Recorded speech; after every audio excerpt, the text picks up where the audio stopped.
Peace means different things for different people.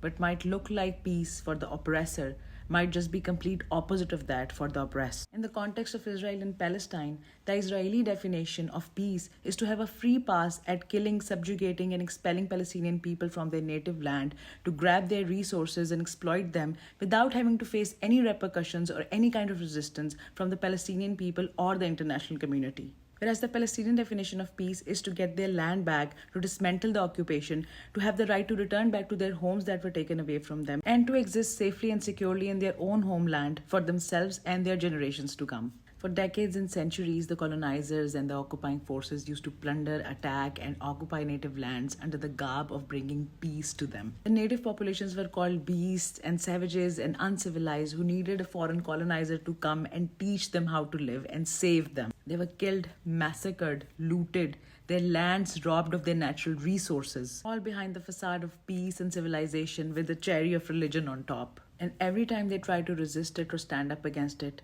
they were called terrorists. We have seen the same labeling, the categorization, and the dehumanization in Afghanistan, in Iraq, and now in Palestine. This makes it possible for them to manufacture consent for genocides from their own masses without having to fear any kind of repercussions. Any liberation and resistance movement is vilified by calling it terrorism. It's about time that we take power out of these words, that we reclaim the narrative, and we get to decide what we are going to name or label our resistance movements. Our oppressors have no right to tell us how to resist or how not to, and they don't get to label us or our freedom movements anymore. Colonization is terrorism.